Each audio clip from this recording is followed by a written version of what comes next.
Hi friends, పొట్టతిప్పల కోసం ఏదో ఒక ఉద్యోగం చేయక తప్పదు. అలాగని ఏదో ఒక ఉద్యోగం చేస్తే ఎక్కువ రోజులు ఆ పని చేయలేం.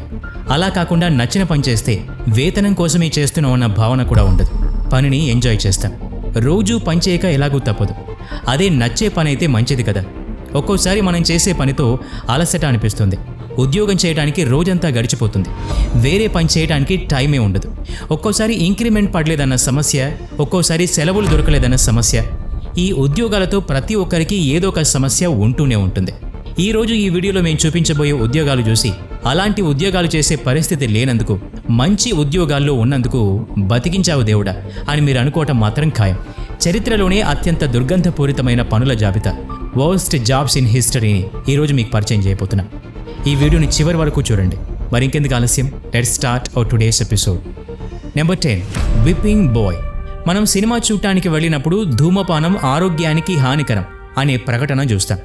ఇందులో స్మోకింగ్ కారణంగా క్యాన్సర్ బారిన పడిన ఒక పేషెంట్ గురించిన వీడియో కూడా మనకి కనిపిస్తుంది. స్మోకింగ్ చేస్తే మనం కూడా ఇలాగే రోగాల బారిన పడతామనే హెచ్చరిక కూడా ఉంటుంది. ఒకప్పుడు రాజులు రాణులు బయట ఉండేవారు. అప్పుడు చిన్న యువరాజు బయట సర్వెంట్స్తో ఉండేవాడు. అలాంటి సమయంలో ఆ యువరాజులు ఏదైనా తప్పు చేస్తే వారికి పనిష్మెంట్ ఇచ్చేవారు కాదు. వారికి బదులుగా విప్పింగ్ బాయ్స్ని కొట్టేవారు. అలా వారిని కొట్టేందుకు వారిని నియమించేవారు. విప్పింగ్ బాయ్స్ని కొట్టడం చూసి చిన్న యువరాజు తిరిగి అలాంటి తప్పు చేయకుండా ఉండాలని, క్రమశిక్షణలో ఉండాలని ఇలాంటి పనిష్మెంట్స్ ఇచ్చేవారట. ఇలా ఒకరి తప్పుకు మరొకరి శిక్షను అనుభవించాల్సి వచ్చేది. Number 9, knocker upper. చెప్పాలంటే ఇది అంత అధమైన పనేం కాదు. కానీ చలికాలం ఉదయం 3-4 గంటలకు లేచి వేలాది మంది నిద్రలేపాల్సి వస్తే మాత్రం అది కష్టమైన పని అవుతుంది. ఒకప్పుడు వాచీలు, అలారాలు లేవు కదా. అలాంటి సమయంలో నాక్ అప్పర్ని రోజు అందరినీ నిద్రలేపు పనిలో పెట్టేవారు. పారిశ్రామిక విప్లవం తర్వాత పరిశ్రమల్లో పనిచేసే కార్మికులకు ఉదయమే లేచి వెళ్లాల్సి వచ్చేది. అలాంటి సమయంలో ఈ నాకర్ అప్పర్ చేతిలో ఒక పొడుగాటి కర్ర పైన మెటల్తో ఒక నాక్ ఉండేది. దాంతో కిటికీల మీద నాక్ చేసేవాడు. కిటికీ మీద ఎందుకు నాక్ చేస్తారని మీకు సందేహం కదా. తలుపులు బాది అందరి నిద్ర పాడు చేయడం ఎందుకని విండో మీద నాక్ చేసి కార్మికులను నిద్రలేపేవారు.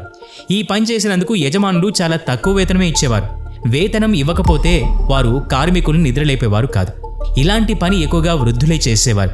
ఎందుకంటే ఫ్యాక్టరీలో కార్మికులు ఎక్కువ గంటలు పనిచేయాల్సి వచ్చేది. అందుకే వృద్ధులకు అక్కడ పని దొరకటం కష్టమయ్యేది. Number 8, crime scene cleaner. ఎవరైనా చనిపోయినప్పుడు క్రైమ్ సీన్ క్లీనర్ పని మొదలవుతుంది.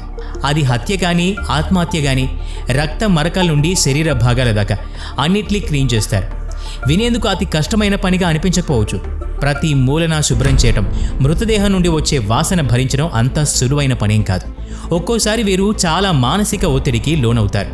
అప్పుడు వారు సైకాలజిస్టుల దగ్గర సెషన్స్ తీసుకోక తప్పదు మరి. నెంబర్ 7, బార్న్యార్డ్ మాస్టర్బేటర్. మీరు జంతు ప్రేమికులైతే గనక జూ కీపర్ లాంటి పనులు తప్పకుండా చేయొచ్చు. కొద్దిమంది జంతు ప్రేమికులు ఎలా ఉంటారు అంటే ఆ జంతువులకు చాలా గొప్ప స్వాంతాన్ని ఇస్తూ ఉంటారు. అయితే ఇది కూడా వారి వృత్తిలో ఒక భాగమే. బార్న్యార్డ్ మాస్టర్బేటర్ కూడా ఇలాంటి ఒక వృత్తే. ఈ వృత్తిలో ఉన్నవారు ఫార్మ్ యానిమల్స్కి రెక్టల్ ఎలక్ట్రిఫైతో స్టిమ్యులేట్ చేయాల్సి ఉంటుంది. లేదంటే పాత పద్ధతిలో చేత్తో స్టిమ్యులేట్ చేశాక వాటి స్పర్మ్ సేకరించి డాక్టర్కి ఇవ్వాల్సి ఉంటుంది. చాలా విచిత్రమైన పని కదా. ఈ పని గురించి మీరేమనుకుంటున్నారో మీ కామెంట్ రూపంలో తెలియచేయండి. Number 6, groom of the stool. Live life king size. ఈ నానుడి మనమంతా విన్నాం. విలాసవంతమైన జీవితం ఎవరికి ఇష్టం ఉండదో చెప్పండి. పెద్ద ఇల్లు, పెద్ద కారు, ఖరీదైన బట్టలు, సాయం చేసేందుకు హెల్పర్స్, మనం ఇలాంటి వాటి గురించి సినిమాల్లో, కథల్లో వినే ఉన్నాం. రాజుగారికి సేవలు చేసేందుకు ఎప్పుడూ ఒక మనిషి అతని వెన్నంటే ఉంటాడు. అలాగని మీరు రాజుగారి కోటలో విలాసాల గురించి ఆలోచిస్తే కనుక మీరు పప్పులో కాలేసినట్టే.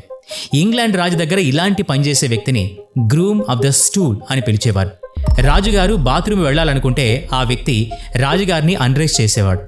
రాజుగారు పొట్ట ఖాళీ చేసుకునే పనిలో ఉంటే గ్రూమ్ ఆఫ్ ది స్టూల్ రాజుగారి పక్కనే ఉండాలి. ఆ తర్వాత రాజుగారిని శుభ్రం చేసే పని కూడా అతనే చేసేవాడు. గ్రూమ్ ఆఫ్ ద స్టూల్ పనిలో రాజుగారి భోజనం గురించి కూడా శ్రద్ధ తీసుకోవాల్సి ఉండేది. ఇవన్నీ ఇప్పుడు వినేందుకు చిత్రంగా అనిపించినా అప్పటి కాలంలో ఇవన్నీ సాధారణ విషయాలుగానే ఉండేవి. అలాగే చాలా ప్రివిలేజ్డ్గా కూడా భావించేవారు. అందుకే రాజుగారు ఈ పనికి నమ్మకమైన మనిషినే పెట్టుకునేవారు. మీరు ఇలాంటి ఉద్యోగం చేయగలరా? మీ అభిప్రాయం ఏంటో కామెంట్ చేసి చెప్పండి. Number 5, chimney sweepers.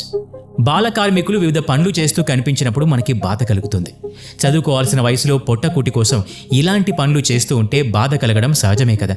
ఇప్పుడు చెప్పబోయే పనుల గురించి చెప్తే మీరు ఇంకెంత బాధపడతారు. యూరోపియన్ పారిశ్రామిక విప్లవం నాటి మాట.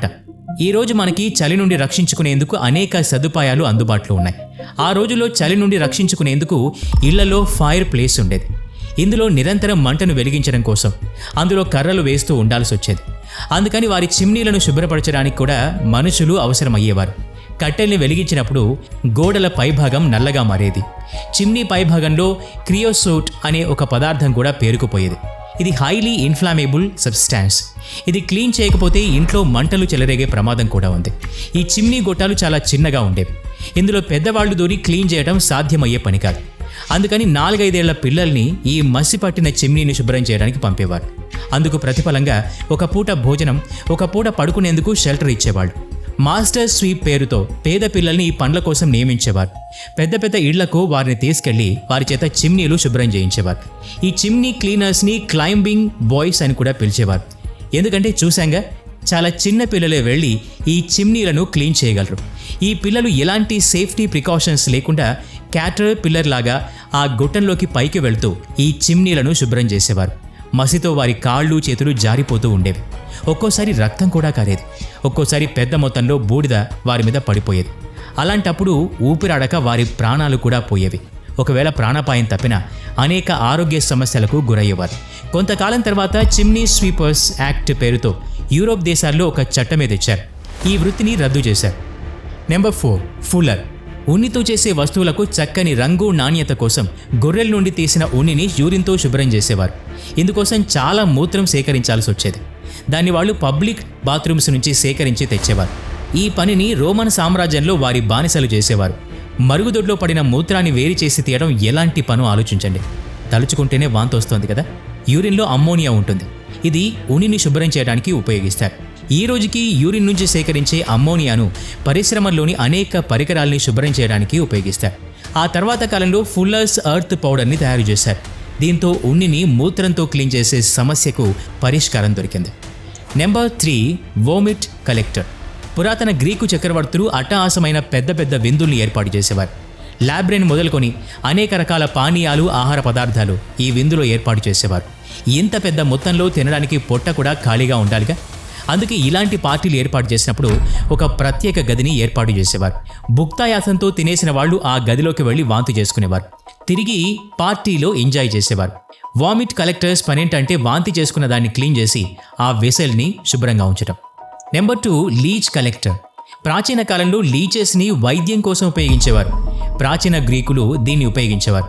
ఆ తర్వాత 18వ శతాబ్దంలో యూరోప్లోను రోగులకు చికిత్స చేసేందుకు ఈ జలగల్ని వాడేవారు. జలగలు రోగి శరీరంలోని చెడు రక్తాన్ని పీల్చేసుకుంటాయి. దాంతో జబ్బు కూడా నయమవుతుందనే నమ్మకం ఉండేది. అందుకే ఈ వైద్యం కోసం చాలా జలగలు అవసరమయ్యేవి. అందుకే వీటిని సేకరించే పని కూడా చేయాల్సి వచ్చేది. అయితే ఈ పనిని ఎక్కువగా మహిళలే చేసేవారు. బురద నీళ్లలో కాళ్లు పెట్టి నిలబడితే జలగలు వారి కాళ్లను పట్టి పీకేవి. ఆ తర్వాత తమ కాళ్లకు పట్టుకున్న జలగల్ని సేకరించేవారు. దీంతో ఆ మహిళలు చాలా రక్తం కూడా కోల్పోవాల్సి వచ్చేది.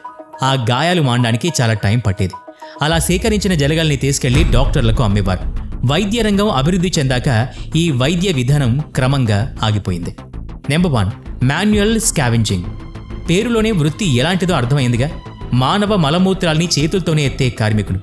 మ్యాన్హోల్స్లోకి వెళ్లి వాటిని శుభ్రం చేసే కార్మికులు carbon monoxide, methane, hydrogen sulphide లాంటి వాయువుల్ని పీల్చుకుని ఊపిరాడక చనిపోతూ ఉంటారు.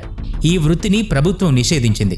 అయినా భారతదేశంలో ఇప్పటికీ అనేక మంది ఇలాంటి వృత్తిలో ఉండడం అసలైన విషాదం. ఈ వీడియో నచ్చితే లైక్ చేయండి, షేర్ చేయండి. ఇలాంటి మరిన్ని వీడియోస్ కోసం ఈ ఛానల్కి సబ్స్క్రైబ్ చేసుకుని బెల్ ఐకాన్ మీద క్లిక్ చేయండి. నెక్స్ట్ వీడియోలో మళ్ళీ కలుద్దాం. Thanks for watching.